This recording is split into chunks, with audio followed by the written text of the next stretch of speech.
what's up, good people? It's your boys, the Beards of War, back again. Got myself, Thick Nick Fury, FBR for President, Fat Broken Rambo, behind the scenes, Scorched Earth, and hey, Captain Jack. All right, so today we got one for you. 2025, The Running Man, starring Glenn Powell, Josh Brolin, Coleman Domingo, William H. Macy for some reason, Michael Cera. For another reason. Right. This is not your grandpa's Running Man. Okay, this is not Whoa, whoa, your whoa. Arnold Schwarzenegger. I'm sorry. I speak for one of us, Grandpa. But Fair. you have a remake that is one of those. Okay, we're trying to, I don't know, maybe get new fans, younger fans, I guess. Glenn Powell's not a bad actor, but I don't know. For some reason, he didn't grab me in this one. From what I'm understanding, it's not doing great at the box office. No. Um, it's just one of those things you kind of take a chance on and take a flyer on it. I don't know if Running Man would have been one of the Arnold Schwarzenegger movies that I would have felt like, oh, just now's the time for that. But here we are, right? So we kind of go with the premise of daughter needs medicine because she has an aggressive strain of flu, or for some reason, like this girl is like hacking up a lung. And there's only one way to get money. And he has problems at work. He's a hothead, I think, a bit of a hothead. So yeah, you can go risk your life at a game show. And this is how we get paid in this authoritarian government, or so to speak. So it was based off the Stephen King book. I haven't read the book. Yeah. It's been a while since I've seen the movie with Arnold Schwarzenegger, Richard Dawson, legend. Um, but yeah, so that's kind of where we are. He has to find a way to make money, for his daughter's medicine. And he winds up in the Running Man gang, which is what, $1 billion to survive 30 days Yep. after being hunted by the hunters. And yeah, it kind of goes from there. So I don't know, Rembo, where do you want to start with this, man? So I'm going to start with being a huge fan of Arnold Schwarzenegger, man. So I will say this. I enjoyed The Running Man as a kid. Obviously, like, fresh off the backs of like Commando and Terminator and Predator, like Schwarzenegger could do no wrong as a kid in the 80s growing up watching all the action films that were coming out of that generation. That being said, in my 20s, I did discover Richard Bachman, who was the pen name, or was the pen name for King back in his earlier days when he did like The Long Walk, and then he did The Running Man. I think The Running Man came out in like 78 or something like that. It's actually set in 2025 of all hilarity. But yeah, man. So I will say this right off the bat, jumping right on the jump street. It mirrors the book significantly more than Schwarzenegger's version. Now, there are countless interviews like Schwarzenegger. The budget was very limited on his film, so they kind of had to contain it and isolate it down. They couldn't do the grand scope of like, hey, he's on the run for 30 days and the entire world is his playing field. Um, uh, you know, there were some issues, right? The pacing was kind of strange in this film. So basically, we kick off, and Ben Richards, played by Glenn Powell, has like an antagonist an interview with his new boss, Josh Brolin, who's the CEO of the company, and the company that basically is turned into like a mega corporation that helps run the world, kind of thing. The rich are isolated; they have walled off. They have guards. Pretty much any future dystopian kind of film, and the poor are pretty much left to like fend for themselves. Think it's like Escape from New York, but reversed, if that metaphor works for you. So yeah, he tries out for a game. He's watching the odds and seeing how much money he can make off each game. And then when he actually gets to the interview process, he's got to go through like all these levels of security to actually just get into the compound where all the rich folks live, and then get into the main headquarters building of the show's company. Um, Let me give you some positives, man. The host of the show, and I forget the actor's name, is Coleman absolutely Domingo. Coleman Domingo. Thank you. Yeah, fantastic job He he is did. absolutely like rock star material. Any scene he's in, he just chews up the scenery. Nobody else can hold a candle to this dude. Like he's rocking and rolling the entire time. I actually really dug the character. Josh Brolin was kind of was an interesting choice. I think he played the character well. So here's one of the differences between this and Schwarzenegger's version. In Schwarzenegger's version, Richard Dawson, who's a very famous game show host from like the Family Feud and stuff like that, came onto the show, and he actually plays both characters. They just merged them into one. In this movie, just like the book, they're separated, right? There you have the game show host, and you actually have the CEO.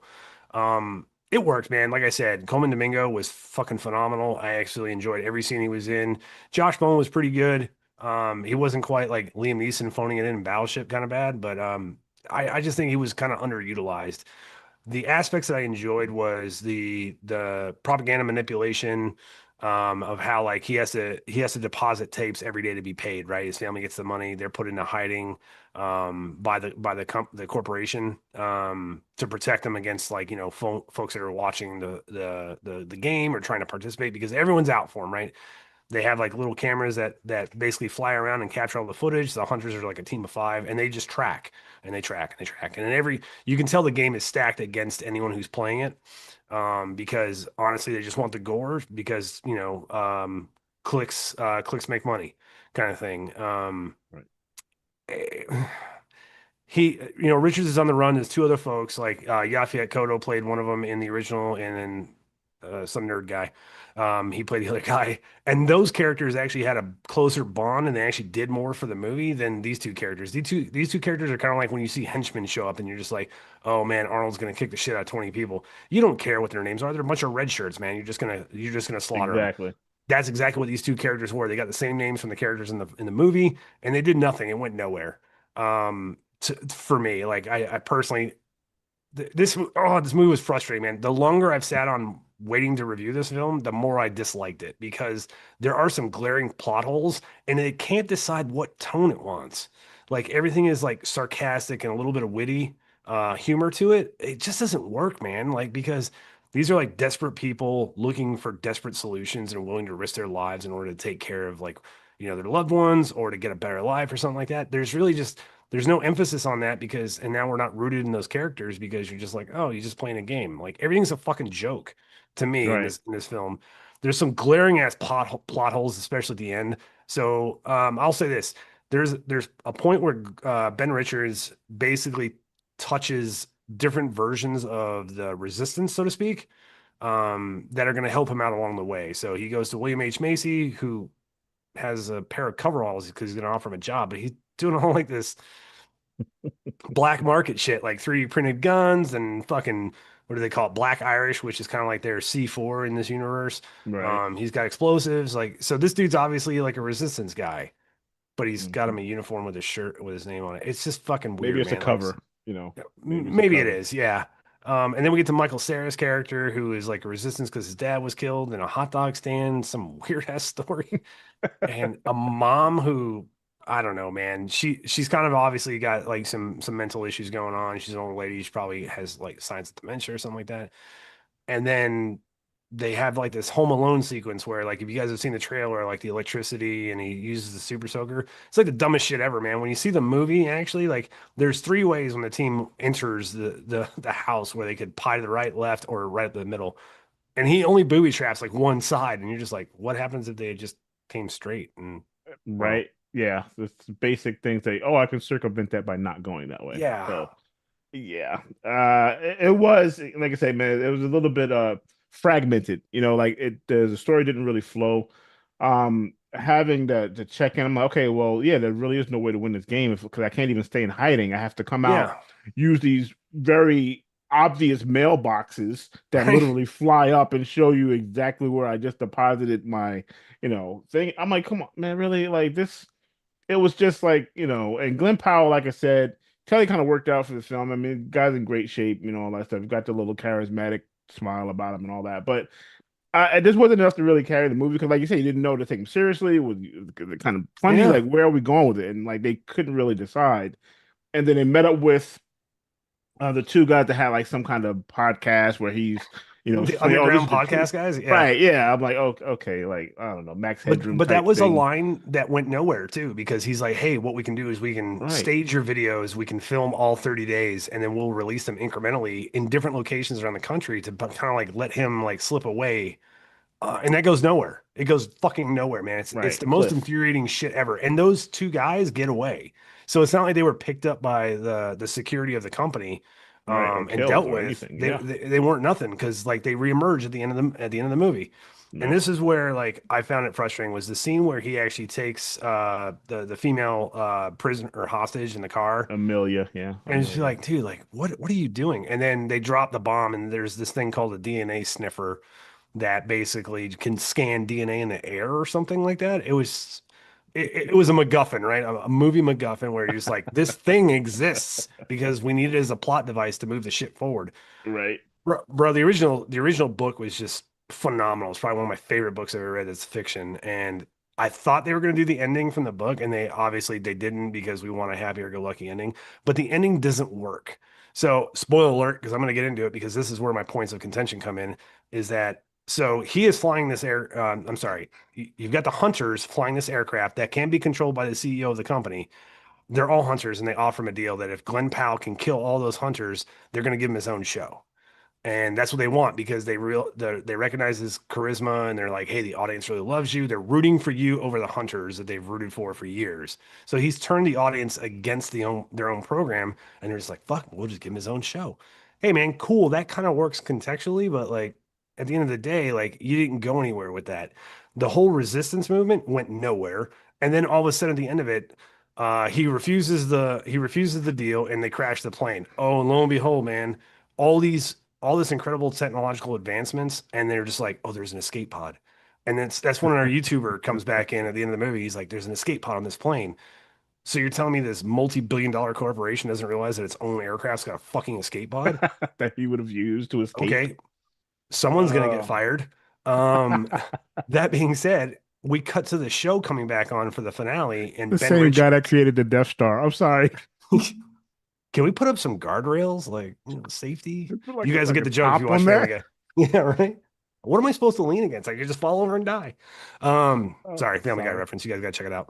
Rail. All right. But yeah, man, it was just infuriating. So, like at the end of it, the audience of the show is mad because Richards is dead, and they start throwing fucking Molotov cocktails at everybody. And I'm just like, man, I was like, how did they get those through security? Like, because the scene in the beginning when he's waiting in line to get screened for the show All right. shows a significant security presence. And there's no fucking way, man, you're going to tell me these Yeah, people it's didn't get TSA screened on coming in. steroids. They Right? are thorough. They got their bonus checks. Yeah. Um, and then all of a sudden, Richards emerges from the audience and plugs Brolin in the nugget, and all you see is it cuts to black. So there's no explanation as to how the resistance formed. We don't even know if the fucking resistance really formed. We just know there's a bunch of pissed off people with Molotov cocktails readily available to chuck at a TV production. And then we cut to black, and we get to see the ending where he meets up with his family, who is living under a different name in a location that was not revealed. But yet Hmm. our boy Glenn Powell found the location. Be like, aren't you like the most wanted person in the world right now because Right. you And killed didn't the you just CEO of this endanger company? your entire family? Right? Yeah. It didn't work, man. Like once again, like weapons, you completely shit the bed. Like I was willing to let a fair amount go in this film until that point. And I was just like, nope, it's all downhill from here. I'm good. And I initially said I was like 6 out of 10. And then I sat on it for a week and I just kept thinking about it and thinking about it. I was like, man, fuck this movie. And Glenn Powell needs to act better because it's basically Hangman in every movie I see him in. Now, I liked him in Top Gun 2.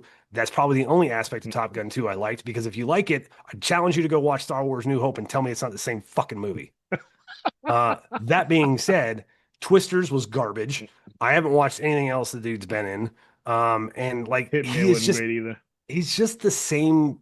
He's you know how we joke that Denzel is just Denzel in every movie, but Denzel is Right. charismatic and fucking carries himself well, and he can like when you give him like a unique role like Training Day, like he sinks his teeth into it, or Glory, or Book of Eli. Like the man can make magic. Glenn Powell Right. ain't Denzel, Yeah. nor is he Yeah. Schwarzenegger or anybody else. Like no offense to him, man, but he can't carry a movie of this scope. And Edgar Wright is a disappointment as a director because I love Shaun of the Dead, I love Hot Fuzz. Dude, go back to making British comedies, man, because this is not your forte. Yeah. And honestly, I'll say this for Glenn Powell, through no fault of his own, he's honestly like probably perfect, right? Like perfect smile, perfect little jawline. Yeah, Like, dude, fuck you that gotta guy in his abs, man. right, you need a Schwarzenegger gap or something in them teeth, bro. Like you need something to separate you to make you like every man, right? The You got gap a in his punchable teeth. face. It's too pretty. He's too pretty. His hair's always perfect. They're like, nah, bro.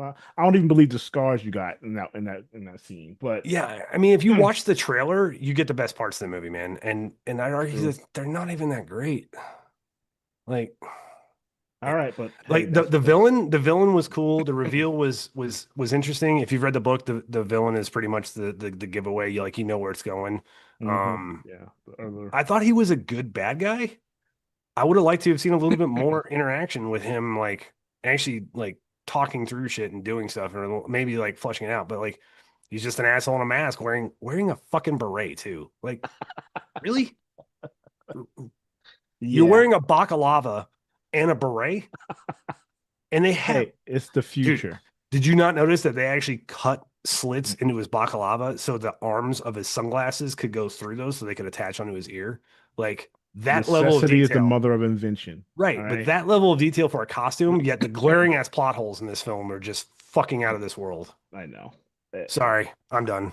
All right. So, Watch uh, 87, so much better. right, there you go. There's one running man in this Arnold Schwarzenegger, 1987. And that's Sub-Zero, it. We don't now, like to just rag on Zero. movies, man, but we were kind of excited for this. A little bit of a letdown, I but was kind of crushed, man. yeah, I I know. was. But they can't all be gems, right? We have Predator No. Badlands. Um, Yeah, Predator Balance was fantastic. all right, so we're gonna go ahead and rinse the taste out of your mouth right quick for this one, and I'm Yep. gonna go with a personal favorite of mine, 1989 Blind Fury starring Rutger Hauer. Okay, Dude, this is such an a good action movie. comedy, right? It's an Such a action good movie. comedy, man. The guy's like a Vietnam veteran. He's blinded in a mortar attack in Vietnam, and of course the locals train him how to use a sword and all that stuff. So you got the whole training sequence where he's learns to become good with it, and he tries to reconnect with a buddy, Frank Devereaux, I think, who Yep. is They who has were been in together in Vietnam, kidnapped. right? Right, they're in Vietnam together. So he's been kidnapped, and now he's trying to reunite his son with him and rescue him, and blah blah blah. So the wife or whatever gets killed. And I remember this woman, what was her name? Meg Foster, gorgeous Yeah. eyes. I Yep. remember that. Those things were freaking like Sky mesmerizing. They Blue, were like man. sky Yeah. blue, man. And I remember that more probably than anything I about the damn movie. But you always have that scene right with the the goons, right? So they're in the Mexican restaurant, and the guy's like, "Hey man, you need some hot sauce on your burrito. You want mild or extra hot?" And of course he's like mild, so the guy pours all the extra hot on there, and then he eats it, and he's like, "Yeah, like I need something with a little more macho." So he's kind of like throwing it back at the guys, right? Enter some random woman. Of course, they just start fucking with her, right? They completely switched roles. They start messing with her, taking her bag, throwing it back and forth to each other like they're in a school. Like, I'm like, come on, guys. You really don't know what bullies do? Like, this is like high school. But needless to say, that's like one of his interactions where he looks like he doesn't know what he's doing, but he starts beating everybody up with this sword that he doesn't even have to unsheath. So like with the case, he's like knocking people out. So it's kind of that type of fun movie. Oh, it's so But it good, is a dude. touching movie though. Like Yeah. him and the young boy start to bond, right? So I mean, the kid's been kidnapped, I think, 3 or 4 times in this film. Like he just Isn't it the can't stay out of same? trouble. Is that the same kid from Over the Top? No, no, no. No. Similar, but no. It's a different kid. Hmm. But yeah, I think now you got me thinking. All right. No, this is Brandon Call. Okay. This was actually from what was it, Step by Step, I think. TGI Fridays, if you remember. Mm. Yeah, so he finally, reunites him with his dad. Um, and I remember at the end, he's supposed to get the ticket and go with them on the bus, and he drops the ticket, and the kid runs after and hugs him and say, "Man, So they had that touching moment, and you see him like, the tear come down his eye, whatever, and then he like throws the dinosaur off the bridge, and you just see him catch it. I'm like, that's one of those scenes that always stuck with me. I'm like, man, this dude really blind, but I it's a gotta good be film. I gotta be honest, man. I think the one of my favorite scenes in that film is when they Oh, have to do the getaway and he's driving yeah, and they're like brake, gas, left, right, and so Rutger Hauer's driving. Obviously, he's blind as shit. right. And but the best part is like when they crash the van, if I remember right, he's like, maybe I'll get my license back. Yeah, right. That's what I'm saying. It's just a Perfectly timed great film, comedy. man. The one-liners, the quips, that's what makes a good action comedy. Like, it can be done. Randall But and the Tex violence is Cobb, dark. right? Yeah, Like right. he chops off a dude's hand Certain with his part, sword. right? Certain Yeah. parts of it. Like then you have like I said, the bar scene where he doesn't even pull the thing out, right? Yeah, he So just it's trips him it's a up, I little think. bit of everything. Yeah, You it's got Randall good. Tex Good Cobb, flick. the henchiest henchman to ever hench a hench. That dude has been a henchman since he was born. I'm pretty sure he was born like, oh, he's want to be a henchman. But yeah, it's just good to see those old faces, man. Kind of going back a little trip down memory lane and see the other films they've been in. And Rutger Hauer, I remember seeing him in Sin City, which Oh, I dude, love. incredible. Never seen He was also in great. Batman Begins, if you remember. He was acting That's the right. current CEO of Wayne Industries. That's right. Fantastic, because he had the interaction with Morgan Freeman's Lucius Fox Yeah. character. Yep. So I mean, Yeah, the yeah. dude's he's still out there, man. So I No, enjoyed it. we lost him. Do we? Oh Oh shit. yeah, Oh, Rutger Hauer is passed don't a say long gone. couple years ago. Oh yeah, 6 years. Wow. All Yeah. right. Mm, Well, speaking of, 75. you mind if I kick in on mine? Because Please do. we're doing some Rutger Hauer theme tonight, apparently, because Running Man sucks something fierce. And we can't obviously talk about the past Running Man, but it's great. You should watch it. So, springboarding off of Dystopian Future and Rutger Hauer, I'm going to give you guys a Tubi classic to watch. HBO made it back in the day. It's called Split Second, came out in 1992. It takes place in futuristic London where the streets have flooded due to like I think coastal flooding or some shit like that. Anyways, there's a killer out there that is ripping out hearts and like taking bites out of them. And Rutger Hauer is a police officer who has been scarred by this killer. His partner was killed down in the sewers years before. You get to see it in flashback sequence, and it's all about him, his hunt to go after him. And it's funny because he only drinks coffee, only eats chocolate, and he just walks around with this fucking hand cannon from the future. It's absolutely glorious. Everything that we would want as kids, like massive giant guns, is in this film. And then he gets partnered up with a dude. I think he's part of like internal affairs at first to assess him and whether or not he's insane or like he's committing crimes. And then the partner becomes invested and the partner gets attacked and he's like, fuck, I'm with you. Let's do this. He's like, I understand now. And turns out it's actually not an actual like serial killer. It's like a creature. And it's got like Freddy Krueger claws kind of thing and big ass hands. And then it's all about the fight in the sewers, man. And it's funny because once the partner gets attacked and Rutger Hauer's girlfriend gets kidnapped, by this thing. Um, it's like watching two different versions of the same guy because now the partner is like dressing like a bum or like leather coat and fucking like don't give a fuck about professional attire. And then he's eating chocolate, drinking coffee. Like he's a spitting image of Rutger Hauer now. He's like, and then they pick up big ass guns and they go fight this fucking thing. It's a creature feature film with a nice horror twist, man. The creature design, it's kind of like Jaws, where you only get to see it for like a brief few seconds at the very end of the film. But the creature design is absolutely fantastic. And it's a dude in a suit, man. Similar to Predator. They made some incredible design on this character or on this creature. It's just fucking phenomenal. I'll never forget the first time I saw like the creature wraps his hand around Rutger Hauer's face and it's just massive with claws and stuff. It's just like, Yeah. oh, dude, he's gonna fuck you up. Yeah, CGI Um, made it easy. Fantastic. Yeah. So yeah, man. I mean, Oh, yeah. that's a good pick. It's been a while. Like I said, these shows like Tubi. I'm telling you, man, Tubi steps up. You guys got to check Tubi out. It's not all about Netflix and Amazon Prime anymore, dude. Tubi will kind of surprise you sometimes with what you can catch on there. I gotta be honest, man. I think Amazon is a shit studio for movies. Like they do pretty good with television series, like The Boys, Gen V, a couple other ones like Reacher. I really enjoyed. Terminal List was pretty good. But man, I just watched the was it Playdate with Kevin James and Alan Richardson from Reacher, and Mm. fuck, that movie was terrible.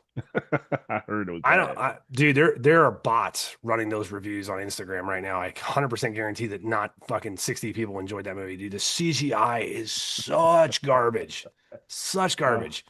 dude, CGI is making this is making people lazy. I mean, people really had to work for stunts and effects and to really get it. Now, could you imagine if Predator was CGI? It would be horrible. Like the original Predator was to this day best Predator, best one. Sorry, hands down.